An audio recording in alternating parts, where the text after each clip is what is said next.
I'm Jim Ahles with FoamRite Spray Foam Insulation. We're in Almont, Michigan, spraying a residential home right now in 2x4 studs. What we're doing is Eric is putting 3 inches of foam in a 2x4, which is the current code that comes out to be an R21.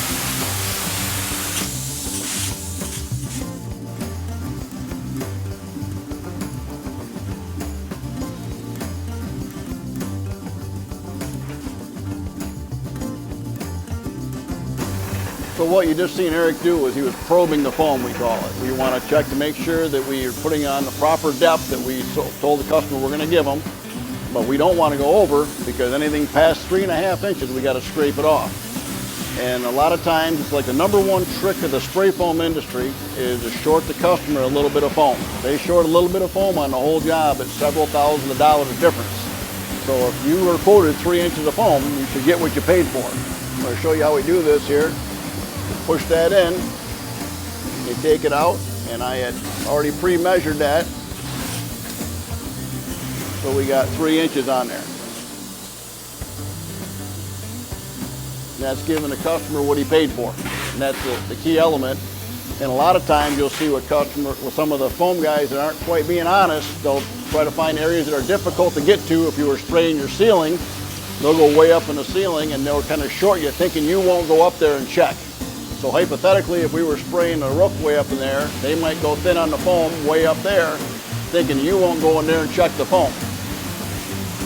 The other thing we do is we take masking tape to cover our studs. This way, in time for cleaning up, we don't want to leave any foam on the face of the studs to interfere with the drywaller's work. So we'll put the masking tape on, the foam does build up on it, but it comes off real simple. It comes clean. You got a nice clean surface on here. You still may have to scrape a little bit off, but this way it keeps your studs nice and clean. No interference for the drywaller. We also cover the electric boxes for the electricians. So there was no foam inside this box before we started. There shouldn't be any in there after the fact. So now the electrician doesn't have to fight all your foam in there, which he shouldn't be doing. What we're talking about now is baffles and blockers. And the air baffle is nothing more than an air channel that we use to get some air into the attic to help ventilate your attic. Keeps your shingles cooler, makes your shingles last longer. So we staple the baffle up to the roof deck in there, and then we're going to blow cellulose in here later.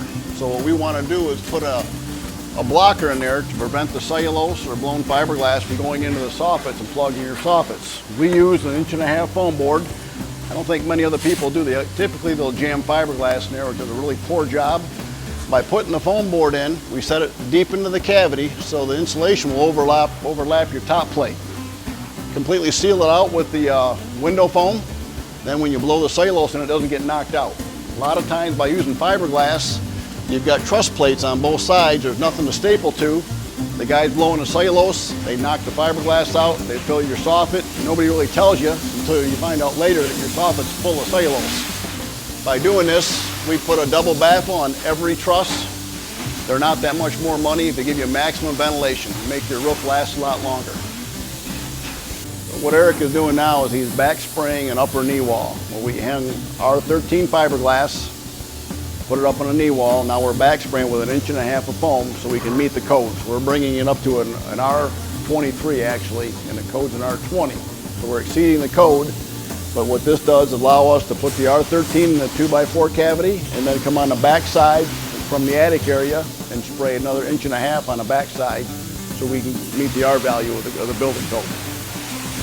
Yeah, if you need to look us up, you can find us online at FoamRite.com. That's FoamRite.com. I'm Jim Ahles with FoamRite, and we're in Almont working on a residential home. And if we can ever help you out with any of your insulation needs on any of your homes or pole barns, please let us know.